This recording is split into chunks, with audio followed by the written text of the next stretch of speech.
This is a long story, as it's been over 5 years in the making. I've actually talked about this story before, but there are some really good internet sleuths here on Reddit, and they were able to figure out ex-beauty queen's identity and mine too.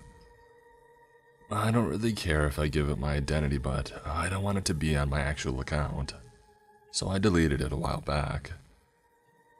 The catalyst for me to repost it today on a throwaway is that it's cathartic. Last week, yet another court date for ex-beauty queen Stalker came and went. We had been expecting things to proceed with her entering a plea of guilty, or not guilty, but no such luck. All we got was another vague reason as to why she's not ready and a new court date issued, months from now. There have been many court dates since she has been arrested. It's been over 18 months since she had been arrested for continued stalking and harassment, and she still wants to drag things on, to seemingly try and stay relevant in our lives. As an aside, the amount of court resources and taxpayers' money that's wasted is actually really astounding. Anyway, onto the story. To recap, my husband dated a beauty queen, title holder of a well-known pageant before me. They broke up long before we met. She was a statuesque blonde, very tall and a knockout in her day in my opinion. This is somewhat important to the story, I guess. But while she was a dazzling pageant winner on the outside, on the inside, oh boy, she could be charming and beautiful if she needed to. But mostly, she treated people around her terribly, including my husband, and he eventually broke it off with her. But she never went away. She would continue to call and email repeatedly, even after my husband and I had met. If anything, her calls increased. She would call over and over again, day and night, even after my husband, then boyfriend, had blocked her number. She would ask for money, and threatened to go to the police, claiming that he had hurt her if he didn't give it to her. He obviously didn't give her the money, and this made her very upset. The threats increased and became more malicious, but when that didn't work, she would switch up tactics and try and sweetly ask him for help with certain projects she was trying to get up off the ground, or more accurately, have him do the work for her and she'd take the credit, with the promise that, if he did just this last thing for her, she would go away. He didn't reply. She would go back to being malicious then. Any tactic for attention, or for what she really wanted, money. My husband was terrified, because of course, while he never did anything to her, it would be her word over his, and he was terrified of ruining his reputation and career. We unfortunately ended up at an event that she also attended. She had been waiting for us to arrive and had placed herself near the entrance of the event. As we walked in, she stood across the room, looking me up and down, laughing and whispering into the ear of her date, making a point to try and make me uncomfortable. But that was okay. She was easily ignored until she had ambushed me as I came out of the bathroom. She had clearly been waiting for a moment that I was alone. She towered over me.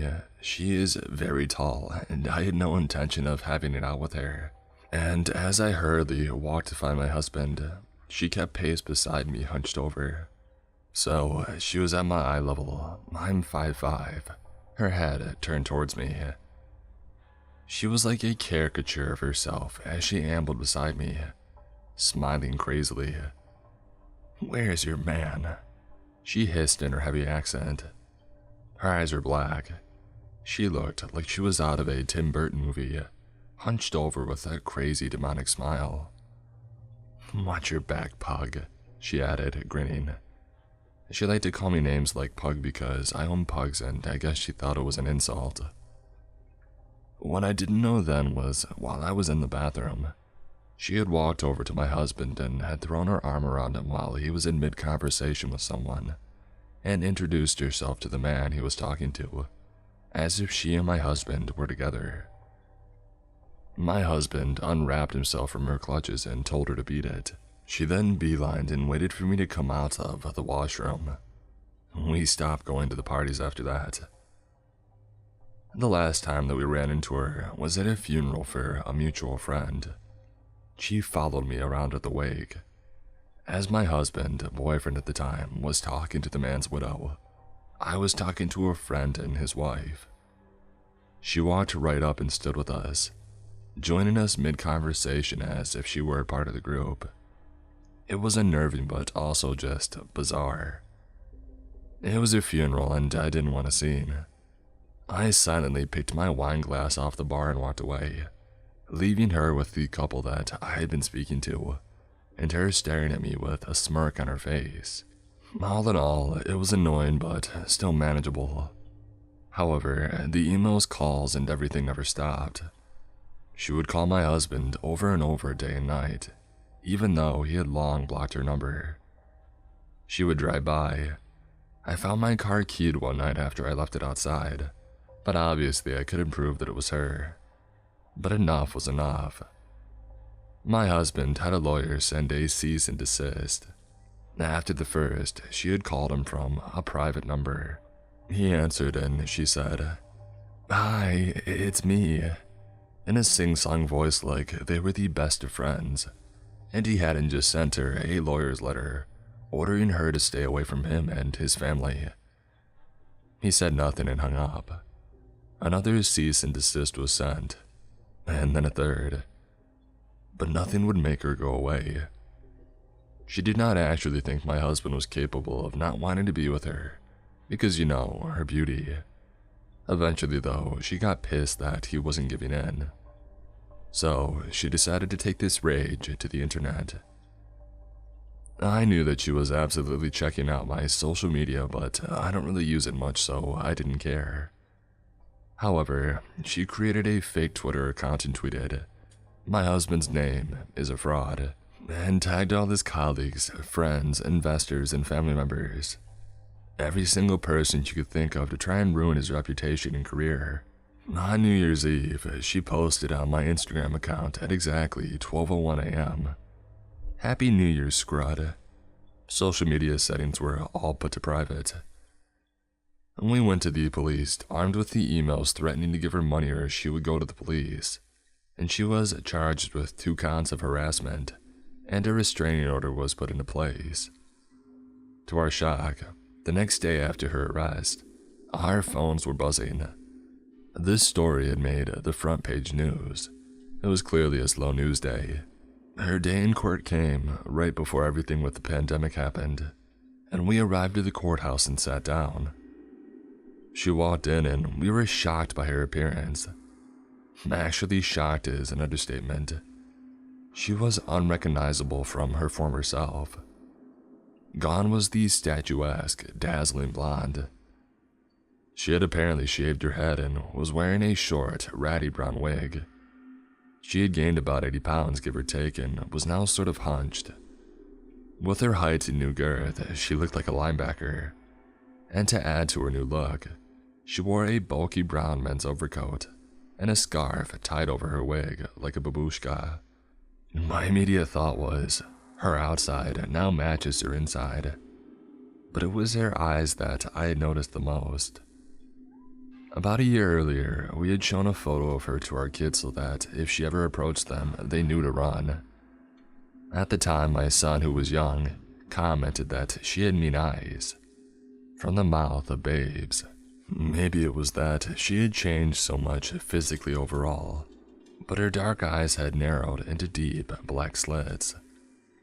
As she scanned the courtroom and saw us in court, she would turn around every so often to look back at us and glare. She would then whisper in her lawyer's ear and laugh as if she were having a grand time. She had a pair of big, round, cheap sunglasses that she would put on and take off intermittently. When she addressed the judge, she would put them on, and he had asked her to remove them. We thought that she was putting on a brave face and treating it all like a joke, but we were about to find out that getting arrested wouldn't slow her down. The restraining order didn't seem to faze her at all. If anything, it angered her even more. From then on, every day, night and day, she would post from multiple fake social media accounts, posting photos of myself and of my husband. She would put up my husband's photo with horrible captions that included bad things and comments and captions that I can't mention. And she also would post altered and unflattering photos of myself. She would call me old and ugly, and those are just the G-rated ones. Listen, I'm no beauty queen myself. The name-calling, while obsessive and gross, wasn't what bothered me most. Although I'm not going to lie, seeing hundreds of photos of myself on her fake Twitter account, calling me ugly and obsessively pointing out every single flaw, did succeed in getting me down at times. Why did I keep looking? Because it was like getting a glimpse into her unraveled mind, just in case it was a clue of what she was capable or thinking of doing next. Because it wasn't her insulting posts that fazed me. What bothered me the most were these sinister captions. Keep an eye on your kids because I'll be watching. Or, why don't you plant some flowers in your front yard? Or, be good to your kids because you never know what could happen. How was your Uber Eats order? She would post pictures of me with an arrow directed to my head, which I perceived to be a gun to my head. She posted pictures of my husband's workplace, which she was not allowed to be within 2 blocks of, in accordance to the restraining order. But the police said that this could be just a picture she took from the internet. Sigh. She posted Agatha Christie quotes like, "Every killer is usually someone you know well," or "Your end is near." Her Twitter profile banner picture was taken from a movie poster and said "Stalker," like she was in on the joke. We called the police again, but they said that there wasn't anything they could do since she didn't explicitly tag us. I took screenshots of everything though. Many of her posts were nonsensical, but most were photos posted of us on this fake account, all altered with ominous captions, but we just couldn't get her to shut it down. I became anxious anytime my kids were outside shooting hoops in the driveway. My elderly mother wouldn't take the baby out in the stroller. She was too scared. It affected all of our lives. Life became dramatic. Ex-beauty queen would taunt us with, "Catch me if you can." She posted close-ups of her dogs, you-know-what, and a piece of her dog's crap with my name beside it, the implication obvious. It bothered me that she now had a dog, since I don't think someone like her was capable of caring for anything living. And then the calls started back up, this time to our home line. Yeah, I know we still have a home phone. She would just say mean things and then hang up, like karma will get you, and then weird chant-like calls as if she were reciting a spell. Sure enough, she posted photos of a pentagram and candles, and some sort of altar in the caption, "Ring ring." Finally, and I mean finally, the police asked us to come in and give us video statements. We gave them a drive containing thousands of screenshots of posts that she had made. They arrested her again and charged her with 2 more counts of criminal harassment. My husband was angry at this point, but as Mama Bear, I just wanted to get this over with. She mentioned the kids frequently and ominously many times in her online rants, also calling them rude names, which I won't repeat here, because these are the things that upset me the most. The judge also issued a social media ban for her. By the time that she was rearrested for the 2nd time, her fake Twitter account, which was literally mostly insults or references to my family, had 16,000 tweets in about 3 months. She had no followers, so they were just to herself. The inappropriate sites that I had been being tagged in stopped, and things quieted down tremendously. But I still get follower requests that I believe are her. But at this point, we were all on edge. I kid you not. I felt weird walking into my kitchen at night to make a sandwich, feeling creeped out that she was outside watching. I put nothing past her, as nothing is more dangerous than a desperate woman who has nothing to lose, which, by the way, was one of the quotes that she had posted. I don't know what is wrong with her, but I believe from what I've researched that she is a malignant narcissist. Perhaps some other mental issues are at play here, but I can say that she was a terrible person long before she decided to try and make our lives miserable. Just a crazy beauty queen turned stalker. I would love nothing more than to never meet her again. But if going to court helps you stay away from us forever, then bring it. As an aside, I wanted to mention that we heard from a reliable source that after my husband had broke up with her, she had become well known to the police for other reasons. While my husband dodged a bullet regarding her threats to go to the police saying that he had abused her, apparently other men have not been so lucky. Since I can't post pictures, I'll leave you with one of her posts. One that may not make much sense, but to us, it was a statement to let us know that she enjoys this drawn-out court process. Many of her posts are in her native language, so this is translated. Violent women and the cruelest never answer questions. They like to continue the misunderstanding indefinitely, so I seek to contact people only in order to torment them. My cruelty is my last attachment to the world, and my last chic. I was just recently reminded of this story by another hitchhiking story on here. My dad used to tell me and my brother all sorts of stories from his youth hitchhiking down the East Coast. There are two that have always really stuck with me, and I figured if you guys like this one, I'll talk about the other one too. When my dad was 15, he left home in Massachusetts and hitchhiked down to Florida, where his older sister was living in Daytona. This event apparently happened on his trip somewhere in Virginia. He had been trying to hitch a ride outside of some city, though he could never remember which one. This happened in '76, and there were a lot of drugs done between then and now. And this really nice car stopped and picked him up. He and the driver get to talking, and the guy tells my dad that he's a surgeon at one of the local hospitals. He gives him a business card and tells him, if he ever needs anything at that hospital, to give them his name. All seems to be going well, and he is apparently heading pretty far south for some family function, so it's a long way that my dad doesn't have to walk. He seems like a nice, professional guy, clean-cut and well-spoken. But then stuff starts to get weird. My dad's exact wording at this part of the story every time that he tells it. And the doctor starts giving my dad the side eye, and seems like he wants to say something but can't quite figure out how to say it. Of course, my dad is just sort of ignoring him because, as he says, I had been on the road for a while and hadn't had a shower or changing clothes in weeks. Then the guy finally comes out and says it. Can I suck? My dad was obviously taken aback by this, and he tells him no. Please, just a little. No. I'll give you $50 if you let me do it. No. How about you let me see it then? Can I see it? No.